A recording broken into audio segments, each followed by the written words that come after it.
They jeered at the black man in the defendant's chair, blind to the storm he was about to unleash. These racist cops thought him powerless. Another easy target. They didn't know he was the FBI director, and their courtroom mockery was sealing their fate. His silence was ending. Their careers, too. Courtroom 3B was less a hall of justice and more a mausoleum of broken hopes. Its very architecture designed to diminish the accused. The grand, dark wood paneling, meant to convey gravitas, instead exuded an oppressive weight, absorbing the weak morning light that struggled through tall, grimy arched windows. The air hung thick and cloying, a suffocating blend of industrial disinfectant, decaying legal tomes, and the sharp, metallic tang of fear that clung to the very fabric of the place. Drayton Miles sat at the defendant's table, an island of forced stillness in a sea of anticipated judgment. His suit, a drab brown, was deliberately chosen for its anonymity, for its power to make him blend into the bleak tapestry of presumed guilt that so often draped black men in such spaces. He was a silhouette, a placeholder for prejudice, his hands clasped loosely, betraying none of the immense power coiled within him, none of the righteous fury that simmered beneath his impassive facade. Behind the prosecution, occupying the first two rows of the gallery with an air of proprietary arrogance, sat Captain Frank Briggs and his entourage of uniformed officers. Their presence was a physical manifestation of the imbalance of power, their crisp blue uniforms a stark contrast to Drayton's humble attire. They were not mere observers, they were participants in a ritual, their casual disdain a foregone verdict. Fresh off the assembly line, Briggs's voice, a gravelly sneer laced with years of unquestioned authority, cut through the hushed expectancy. He didn't bother to lower it significantly. His words meant to be felt as much as heard.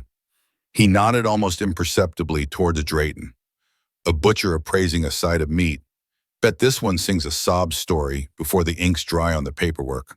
They all do. A wave of guttural chuckles, low and predatory, rippled through his men. Officer Henderson, younger, with eyes that held a chilling emptiness, leaned forward, his voice dripping with venom. Standard procedure. Captain, process him, cage him. Next. He made a show of cracking his knuckles. Waste of taxpayer money.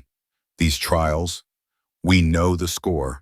The score was brutally evident. Drayton Miles, by virtue of his skin color and his current, deliberately cultivated appearance of powerlessness, was already condemned in their eyes. His silence was not seen as dignity, but as sullen admission. His unassuming presence was not humility, but the mark of the defeated. Every preconceived notion, every corrosive stereotype was being projected onto him. The director of the Federal Bureau of Investigation, the man sent to expose the pervasive rot of racial bias and systemic corruption that these very officers embodied. Drayton's gaze remained fixed on the judge's vacant bench, his posture unwavering. Each jeer, each dehumanizing remark was meticulously catalogued, fueling the coal fire of his resolve. He had walked among wolves before, but these, draped in the authority of the state, were a particularly insidious breed. Their laughter, their open contempt in a hall of justice, was not merely an insult to him, but an assault on the very principles they were sworn to protect. This was the disease in its most blatant, festering form. Across the aisle, Mr. Abernathy, Agent Marcus Thorne of the FBI, his expression a carefully constructed mask of prosecutorial diligence, made a minute adjustment to his tie. His eyes, missing nothing, flickered from Drayton to the sneering officers, then back to his meticulously arranged files. Every shift in their posture, every venomous whisper, was being fed into the larger, damning portrait of this department. Near the heavy oak doors of the courtroom, appearing as a harried court clerk, Special Agent Anya Sharma moved with practiced efficiency. Her dark hair was pulled back severely, her glasses perched on her nose, the image of bureaucratic invisibility. Yet, beneath that guise, she was a razor-sharp operative, her senses acute, recording the atmosphere of blatant prejudice, the swagger of the uniformed antagonist, the subtle tightening of Drayton's jaw. The social stakes were stark. If men like these could operate with such impunity, what chance did ordinary citizens, especially those from marginalized communities, truly have? The mockery intensified, a grotesque theater of disrespect. One officer mimed begging, his face contorted in a parody of despair, while another made a gesture of shooting a basketball, then throwing up his hands as if being arrested. Briggs watched, a wolfish grin spreading across his face, the silent endorsement of a commander reveling in his pack's depravity. This wasn't just casual cruelty, it was a performance of dominance, a chilling assertion of their belief in their own untouchability. They were the gatekeepers, the enforcers, and in their minds, men like Drayton were born to be on the other side of the bars.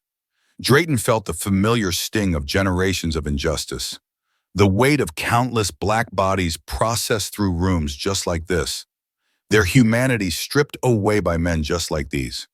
The profound irony of his situation, the nation's chief law enforcement officer being subjected to the very bigotry he was fighting, was a bitter, galvanizing force. He knew the Attorney General was scheduled to make a dramatic, unannounced appearance later, a move designed to shatter this department's complacency to its core. But for now, he had to endure, to let them expose the full extent of their corruption. The system wasn't just broken, it was, in precincts like this one, actively malevolent, weaponized against those it was meant to serve. Briggs, with his string of suspiciously dismissed complaints for excessive force and racial profiling, was not an anomaly but an archetype, the product of a culture that protected its own. No matter how rotten, the officer's behavior wasn't a lapse in professionalism. It was a symptom of a deep-seated institutional disease where power was synonymous with oppression, and accountability was a foreign concept. The heavy side door creaked open, and a wave of silence, abrupt and almost resentful, washed over the courtroom as Judge Mariana Hayes swept in, her black robes billowing. Her face was set in lines of stern judicial authority, her eyes sharp and assessing. "All rise," the bailiff's voice boomed, cutting through the charged atmosphere. As Drayton stood, he felt the collective gaze of the room, a suffocating blanket of prejudice. The officers behind him shifted, their amusement momentarily curbed, but their arrogance undiminished. They believed this was merely a brief interruption before their power reasserted itself. They were standing on a precipice, blissfully unaware of the abyss yawning before them. Drayton Miles, the silent, unassuming black man at the defendant's table, was not just a target of their scorn. He was the architect of their reckoning. The fuse had been lit, the drone of the courtroom proceedings, the dry recitation of procedural details, the shuffling of papers. The bailiff's intermittent cough faded into a low hum in Drayton Miles's ears. He sat, an effigy of patience, as Judge Hayes worked through the morning's docket. But beneath the carefully constructed veneer of the nondescript defendant, a storm of memory was gathering, its tendrils reaching back decades, coiling around a wound that had never truly healed. It was this wound, this phantom ache, that was the bedrock of his silence, the source of his unyielding endurance in the face of the petty cruelties being enacted by Briggs and his men. His mind drifted from the sterile confines of courtroom 3B to the sweltering, asphalt-baked streets of Echo Park, Los Angeles, circa 1993. He wasn't Director Miles then, not even Agent Miles. He was just Dre, a lanky teenager with a sketchbook full of dreams and a second-hand bicycle he rode everywhere. He was bright, ambitious, with a fierce sense of justice already kindling within him. A flame fanned by the everyday indignities he and his community navigated. His father, a mechanic with calloused hands and a gentle heart, had always told him, "Hold your head high, son. Dignity is something they can't take unless you give it to them, but some things," Drayton learned, could be ripped away with brutal force, leaving scars that burrowed deep into the soul. It had been a late summer evening, Drayton was cycling home from a part-time job at a local library, the strap of his messenger bag cutting into his shoulder. He'd taken a slightly different route, hoping to catch the sunset over the reservoir. He remembered the fading orange light, the distant sounds of a neighborhood baseball game, a feeling of youthful optimism. Then, the blinding flash of headlights in his rearview mirror, followed by the aggressive roar of an engine, a patrol car, not from their local precinct, but from a neighboring, predominantly white one, notorious for its aggressive tactics in minority neighborhoods. Two officers, their faces obscured by the glare of their own spotlight, had pulled him over, no reason given, just a sharp, accusatory command off the bike. Hands on the hood, Drayton, hard hammering, had complied. He'd been taught to be respectful, to avoid confrontation with law enforcement, even when his rights were being trampled. What's the problem? Officers, he'd asked, his voice betraying a tremor he hated. The first officer, older, with a beer gut straining against his uniform and eyes like chips of ice, had sneered. Problem is you're in the wrong place at the wrong time, looking like you're up to no good. His partner, younger but mirroring the older man's contempt, began to rummage roughly through Drayton's bag, scattering his library books and his precious sketchbook onto the grimy sidewalk. Drawings of superheroes, of imagined cityscapes of his family, now lay exposed, vulnerable. What's this, the younger officer had jeered, holding up a detailed sketch of a futuristic police cruiser Drayton had designed, one meant for community engagement, not intimidation. Planning something. Are we got a little criminal enterprise going? The humiliation had been a physical blow. They'd pushed him against the car, the hot metal searing his cheek. They'd questioned him for nearly an hour, their voices laced with racial slurs, their questions designed to trap and incriminate.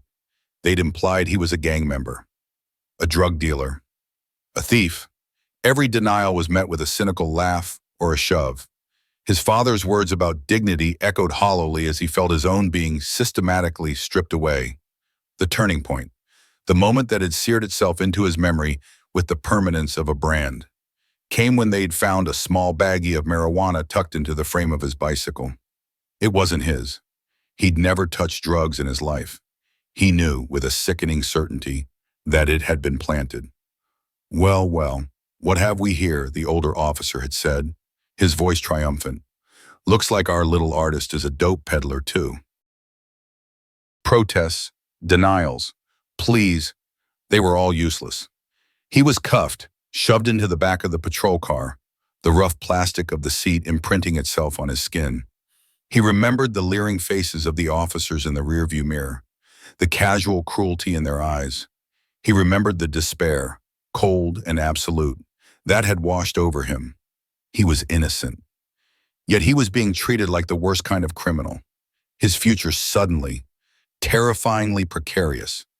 It was his father, with the help of a pro bono lawyer from a community advocacy group, who had eventually gotten the charges dropped. The evidence was flimsy, the officers' testimonies contradictory, but the damage was done. The arrest record, though eventually expunged, had haunted him. The experience had left an indelible mark, a visceral understanding of how easily justice could be perverted, how quickly a black boy's life could be derailed by the unchecked power and prejudice of those in uniform. That night, something had shifted within him. The desire to simply sketch heroes had transformed into a burning need to become one, not in a comic book, but in the real world. He resolved that he would find a way to fight this, to ensure that what happened to him wouldn't happen to others. He would arm himself with the law, with knowledge, with power, not to oppress, but to protect. It was a silent vow made in the sterile, indifferent environment of a holding cell that had set him on the path to the FBI, to this very courtroom.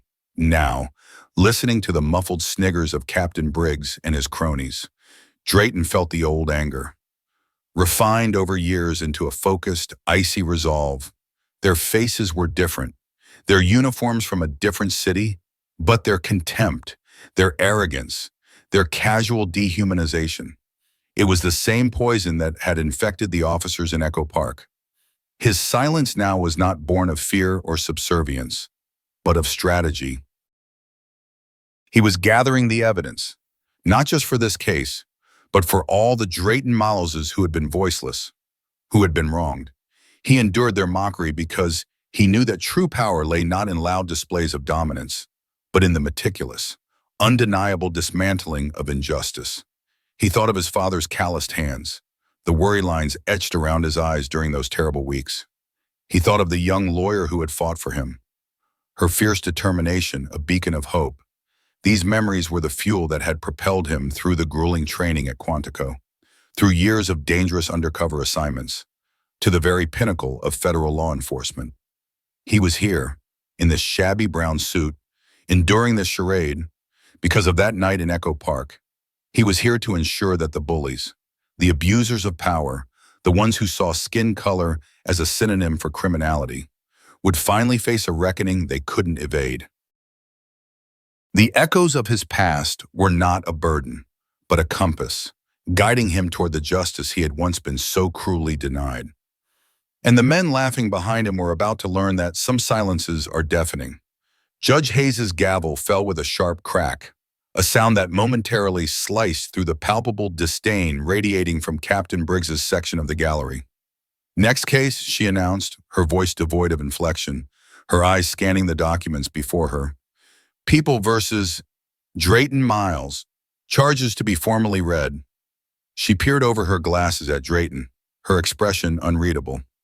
"Mr. Miles, do you have legal representation?" Drayton rose slowly, his movements deliberate. "No, Your Honor, I was not aware I would need one today." His voice was calm, measured, giving no hint of the authority he usually commanded. This was part of the act, the bewildered, unprepared defendant. A weary sigh escaped the lips of a man seated at a small, cluttered table to the side, piled high with worn case files. This was Arthur Pinter, a public defender whose rumpled suit and perpetually tired eyes spoke of a caseload that had long ago overwhelmed any youthful idealism. He'd seen 1,000 Drayton Mileses pass through this courtroom, or so he thought. Judge Hayes gestured towards him. "Mr. Pinter, the court will appoint you to represent Mr. Miles for the purpose of this arraignment and bail hearing, unless he explicitly wishes to waive counsel."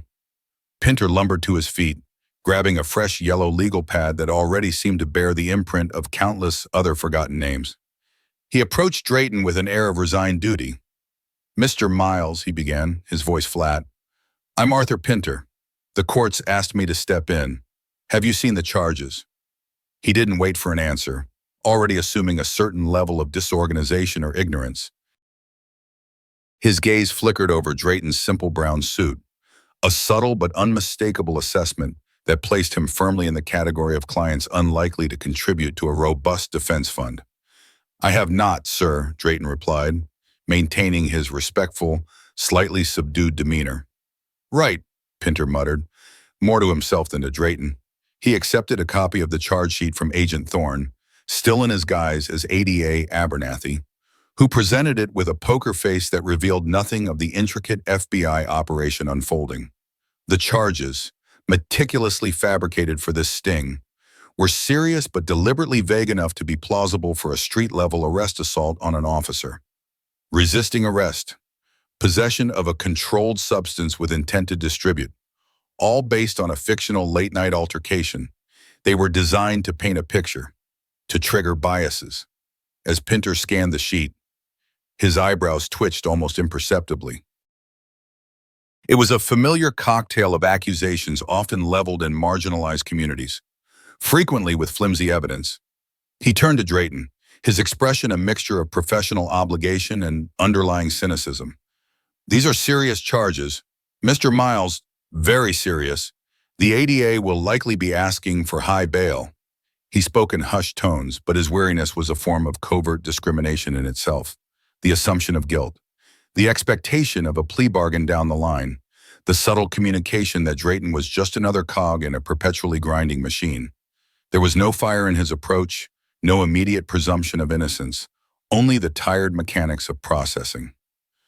Meanwhile, Agent Thorne, as ADA Abernathy, addressed the judge. Your Honor, the people allege that Mr. Miles violently assaulted an officer during a lawful stop, resisted arrest vociferously, and was found to be in possession of a significant quantity of narcotics indicative of intent to sell. Given the violent nature of the alleged offenses and Mr. Miles's lack of local ties, another fabricated detail for the operation, the people request bail be set at $200,000. A gasp, quickly suppressed, came from the public gallery, not from Briggs's men, who merely smirked at the sum, but from a lone, elderly woman in the back, perhaps a regular court watcher.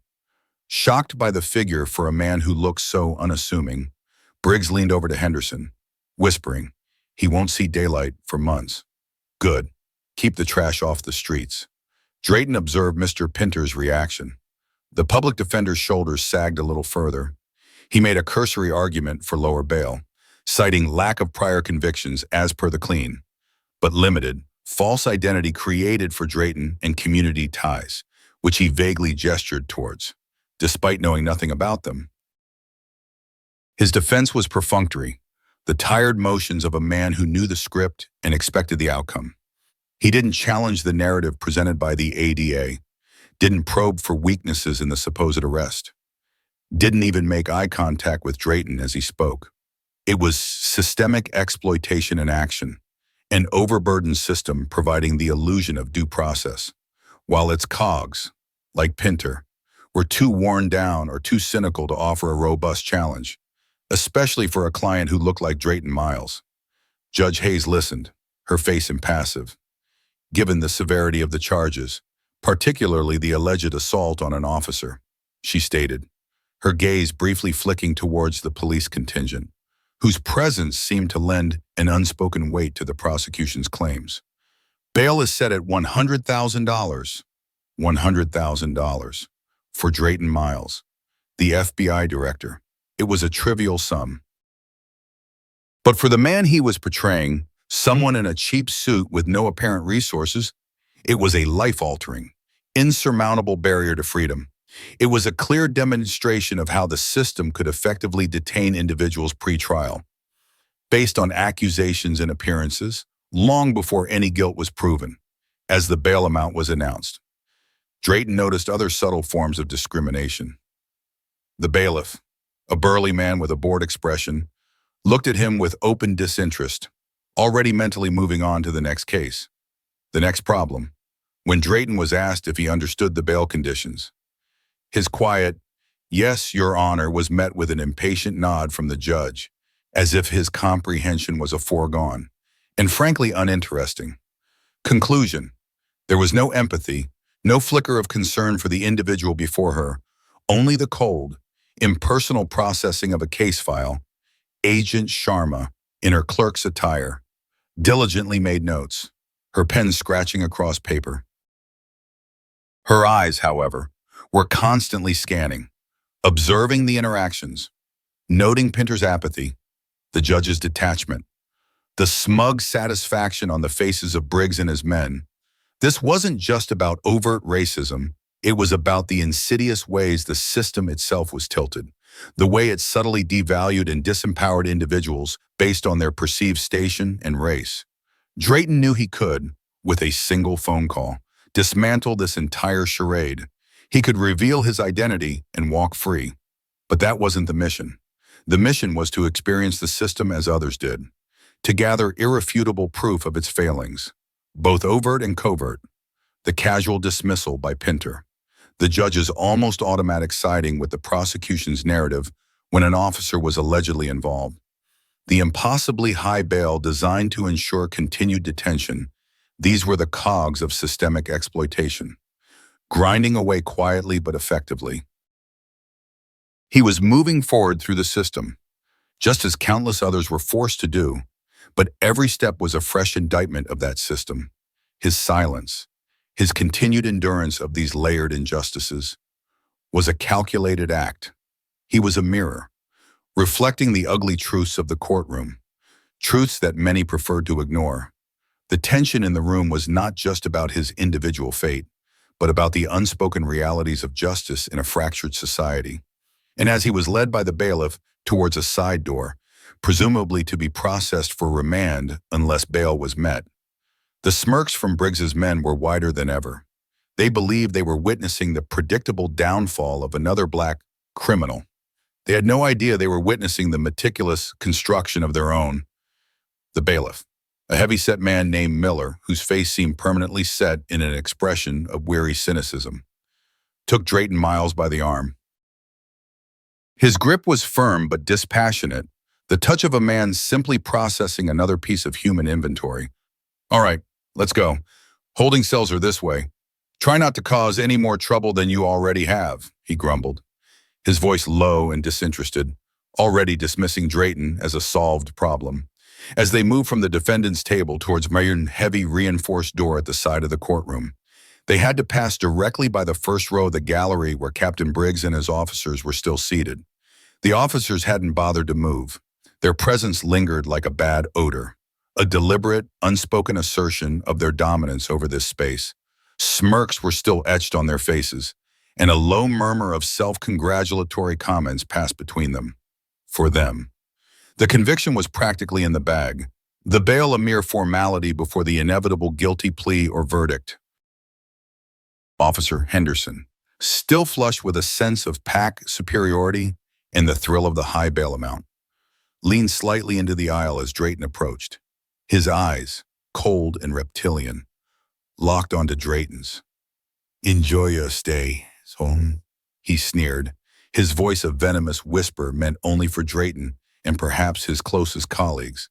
Then, with a subtlety born of practiced bullying, Henderson shifted his weight, his shoulder bumping hard against Drayton's as he passed. It was a gesture designed to be deniable. A stumble, perhaps, but its intent was unmistakable. A final, physical punctuation mark on their contempt. Drayton, caught off balance by the deliberate shove, stumbled a step. The bailiff, Miller, either didn't see the nuance or didn't care, merely tightening his grip on Drayton's arm with an impatient grunt. "Watch it," he muttered, assuming Drayton was being clumsy. But Drayton Miles did not just absorb the impact. He stopped. He turned his head slowly, his gaze, no longer downcast or merely observant, but sharp and direct, fixing on Officer Henderson. The air around them seemed to crackle with sudden tension. Even Briggs, who had been chuckling with another officer, paused, sensing a shift.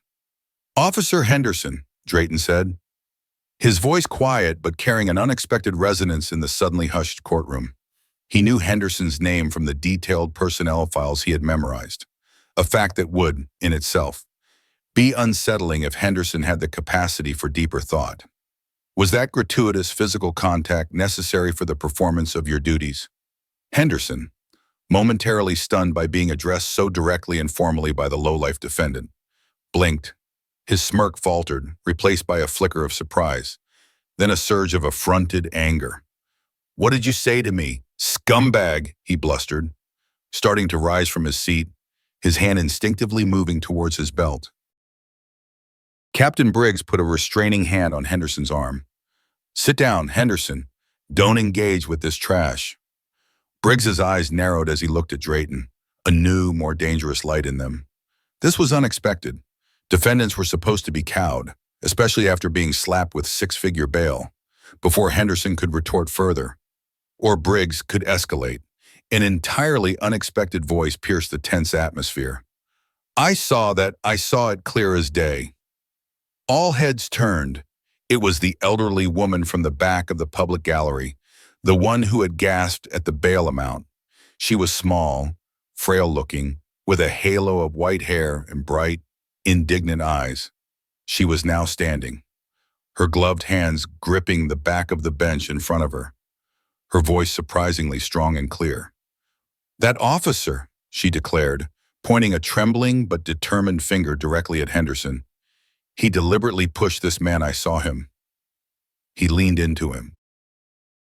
It was a disgusting, bullying thing to do. A wave of murmurs swept through the few other people in the gallery. Bailiff Miller looked irritated by the disruption. Judge Hayes, who had been reviewing papers for the next case, looked up sharply, her gaze sweeping from the old woman to Officer Henderson, then to Drayton. Agent Thorne ADA Abernathy made a minute. Almost invisible note on his pad, his expression carefully neutral. But his mind was racing, cataloging this unexpected gift. Agent Sharma, the clerk, while appearing to busy herself with court documents near the judge's bench, subtly adjusted the angle of a small, discreet recording device concealed amongst her stationery, a backup to the room's main systems. Focused on capturing the nuances of this specific interaction. Captain Briggs was on his feet now, his face flushing a dangerous shade of crimson. "Your Honor, this is an outrage. This citizen is interfering with court proceedings and making baseless accusations against a decorated officer." The old woman, whose name was later found to be Mrs. Agnes Periwinkle, a retired school teacher and a regular observer of court proceedings, was not intimidated. "Baseless, I have eyes. Captain, I saw what I saw. And you, sir," she added, her gaze now fixing on Briggs, "seem more interested in protecting your officer's bad behavior than in seeing justice done." This was more than Drayton could have hoped for from his small act of verbal resistance. Mrs. Periwinkle, an ordinary citizen with no connection to him or his operation, had become an unsolicited, unimpeachable witness. Her spontaneous courage had amplified his quiet defiance into a public accusation. "Bailiff, escort Mr. Miles out, now," Judge Hayes commanded, her voice cutting through the rising clamor. Her expression was stern, but Drayton thought he detected a flicker of something else in her eyes, perhaps a sliver of doubt about the uniformed men who so often filled her courtroom. "And madam," she said to Mrs. Periwinkle, her tone firm but not unkind, "while the court appreciates civic vigilance, you will maintain order, or I will have you removed." Mrs. Periwinkle, having said her piece, slowly sat down, but not before casting one last defiant glare at Briggs and Henderson. Henderson looked furious and embarrassed, his earlier arrogance curdled into sullen resentment. Briggs was visibly seething, his authority openly challenged by a civilian and, more subtly, by the defendant himself. As Bailiff Miller, now looking considerably more flustered, pulled a still composed Drayton towards the holding door, Drayton allowed himself the smallest, almost imperceptible nod in Mrs. Periwinkle's direction. It was a silent acknowledgement. A thank you. The first stone had been cast, not by a show of force, but by a quiet question and the unexpected bravery of a stranger. The ripple of that defiance was already spreading, unsettling the smooth surface of impunity that Briggs and his men had long enjoyed. They still thought they held all the cards, but Drayton Miles knew that the game had just irrevocably changed. The carefully constructed facade of the powerless defendant had cracked, revealing a sliver of the steel beneath, and the system, so confident in its indifference, had just been forced to witness an act it couldn't easily ignore. The brief journey from the courtroom to the temporary holding area adjacent to it was thick with unspoken threats. Bailiff Miller, now visibly uneasy after Mrs. Periwinkle's outburst and Drayton's unexpectedly direct challenge to Officer Henderson, maintained a professional but wary distance. Drayton was placed in a small, sterile room with a single metal bench. He hadn't been there more than 10 minutes. The silence a stark contrast to the charged atmosphere of the courtroom. When Miller reappeared, "Miles," the bailiff said, his tone now a mixture of officialdom and something akin to nervous curiosity, "Judge Hayes wants a word, something about clarifying the earlier incident in her chambers now." This was an unexpected development, but one Drayton could leverage. Being called to the judge's chambers often meant a less public setting, but the route would take him back through a portion of the courthouse, potentially past the lingering presence of Briggs's unit. As Miller escorted Drayton back towards the courtroom, it became clear that Captain Briggs and a few of his core officers, including a still fuming Henderson, hadn't dispersed. They were clustered near the corridor leading to the judge's chambers in the main courtroom exit, ostensibly waiting for transport or debriefing, but their very presence felt like a roadblock, a final attempt to assert their territorial dominance. Briggs saw Drayton approaching and deliberately stepped forward, blocking their path. Miller, caught between his duty to escort Drayton and his clear reluctance to confront a police captain, hesitated. "Hold up, Miller," Briggs growled, his eyes fixed on Drayton with a predatory intensity. "I want a word with our vocal defendant here. Seems he has a lot of opinions for a man in his position." His hand rested conspicuously on his holstered weapon. "You know, Miles, people who talk too much in places like this often find bad things happen to them. Real bad. Accidents. Understand, it was a blatant threat, delivered with the arrogant assurance of a man who believed himself untouchable." Henderson smirked from behind Briggs, adding, "Yeah, maybe you'll trip down some stairs. Happens all the time." This was the moment. The stage was set. Witnesses, albeit a reluctant bailiff, were present. The threat was overt. Drayton Miles stopped. He looked calmly at Briggs, then at Henderson, then back at Briggs. The weariness, the guise of the downtrodden defendant, fell away from him like a shed skin. In its place was an aura of absolute, unshakable authority that seemed to radiate from him, altering the very temperature of the corridor. "Captain Briggs," Drayton began, his voice no longer subdued but clear, resonant, and carrying the unmistakable weight of command. "Threatening a federal officer is a serious crime. So is conspiracy to obstruct justice. And as for accidents, Captain, I assure you, the only accidents happening today will be the unfortunate unraveling of your careers." Briggs blinked, momentarily thrown off by the sudden transformation. "Federal officer, what kind of bullshit are you talking now? Convict?" But a flicker of unease, tiny but visible, entered his eyes. "I think," Drayton continued, his gaze unyielding, "you'll find that my credentials are quite in order." He then did something no one expected. He looked past Briggs, down the corridor towards the courtroom where Agent Sharma, the clerk, was exiting, carrying a stack of files. "Agent Sharma, if you would be so kind as to activate Protocol Omega-7 on the courtroom's main display. Authorization Director Miles. Echo 9-0. Sharma, without missing a beat, gave a nearly imperceptible nod. She altered her course slightly, ducking back into the empty courtroom. Briggs and his men looked confused, then scoffed. "Protocol Omega, what director? Who you're delusional," Briggs snarled, though the bravado was now tinged with a desperate edge. Suddenly, from within the courtroom, the large evidence display screen, normally dark or showing case numbers, flickered to life. It wasn't showing legal documents. Instead, a complex organizational chart began to populate, centered around Briggs's precinct. Lines of connection spread outwards, linking names, dates, and financial transfers. Surveillance photos began to flash in a sequence: Briggs meeting with known informants in unsanctioned locations, Henderson roughing up a compliant suspect in an alleyway when he thought no one was watching, another officer accepting a thick envelope from a local crime figure. The images were damning, irrefutable. Briggs's face went white. Henderson stared, mouth agape. The other officers with them began to look at each other, panic dawning. "That," Drayton said, his voice like cold steel, "is a preliminary overview of the systemic corruption, brutality, and racial bias within your unit.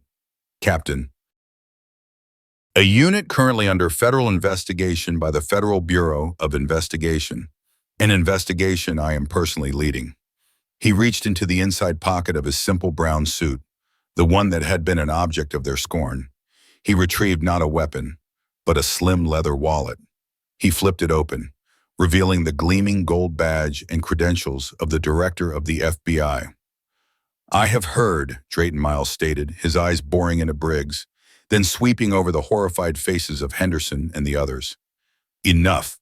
The corridor was utterly silent, save for the faint hum of the display screen from the courtroom. Bailiff Miller looked as if he'd seen a ghost, his hand instinctively reaching for his own radio, then freezing. Just then, the main doors to the courthouse corridor swung open with authority. Two sharp-suited individuals, clearly federal agents by their demeanor, entered, followed by Agent Thorne, no longer A.D. Abernathy. but an FBI agent in his element. And then, to the utter shock of everyone present, the Attorney General of the United States. Director Miles, the Attorney General said, his voice resonating with authority as he strode toward them, his eyes taking in the scene. The frozen officers, the damning display on the screen visible through the courtroom door, Drayton standing calm and resolute. I trust the initial phase of the operation was illuminating. Briggs looked like he was about to collapse. Henderson was visibly trembling. The power dynamic hadn't just flipped, it had been utterly demolished. The hunters had become the hunted, their arrogance and prejudice exposed under the harshest possible light. With witnesses and undeniable, publicly displayed evidence, Mrs. Periwinkle, who had evidently been drawn by the commotion and was now standing at the edge of the courtroom entrance, her eyes wide, slowly began to clap. It started as a hesitant, solitary sound, then grew stronger, a small but potent act of affirmation in the face of shattered corruption. Judge Hayes appeared at her chamber's door, her expression one of profound shock and dawning understanding. Drayton Miles gave a curt nod to the Attorney General. Illuminating, sir, and deeply, deeply troubling. But today, accountability begins. He turned his gaze back to Captain Briggs, whose face was now a mask of terror. Captain, you and your officers are relieved of duty, pending federal charges. You have the right to remain silent. Though, frankly, your silence up to this point has spoken volumes. The public confrontation was absolute. The evidence was irrefutable. The shift in power was total and electrifying.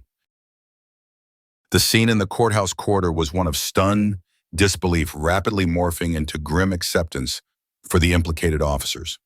Captain Briggs, his face ashen, offered no resistance as the newly arrived federal agents, professional and implacable, stepped forward to formally detain him and his key associates, including a visibly shaking Officer Henderson. The clicking of handcuffs was a stark, metallic sound in the suddenly quiet hallway, a punctuation mark on careers built on arrogance and abuse. The damning evidence continued to cycle on the courtroom display screen. A silent, relentless accuser, Attorney General Garrison, a man known for his unwavering commitment to civil rights and departmental integrity, addressed the assembled courthouse staff and the few bewildered onlookers, including Mrs. Periwinkle, who now looked both vindicated and awestruck. What you have witnessed today, he announced, his voice firm and clear, is the culmination of a long and difficult internal investigation into systemic misconduct within elements of this city's police department. Director Miles, at great personal risk, undertook this undercover operation to gather firsthand evidence of corruption, racial bias, and abuse of power. Let this be a clear message: no one is above the law. Those who betray their oath in the public trust will be held accountable, regardless of their badge or rank. Judge Hayes, who had observed the final confrontation from her chamber's doorway, stepped forward, her expression a complex mix of shock, dismay, and a dawning respect for Drayton Miles. Director Miles, she said, her voice regaining its judicial composure, this court, this entire city, owes you a debt of gratitude. Your courage is extraordinary. She paused, then added, with a glance toward the now detained officers, it appears my courtroom has been the stage for a far more profound drama than I ever imagined. The news of the FBI director's undercover sting and the subsequent arrest spread through the city like wildfire. Local news crews, initially alerted to a significant development at the courthouse, descended in droves, their cameras capturing the surreal images of high-ranking police officers being led away in handcuffs. Drayton Miles, now out of his brown suit and in the crisp attire befitting his office, gave a brief, impactful press conference on the courthouse steps. He didn't dwell on his own experiences, but focused on the systemic issues, the evidence gathered, and the path forward. This is not about one man or one courtroom, Drayton stated, his voice calm but resolute, amplified by a dozen microphones.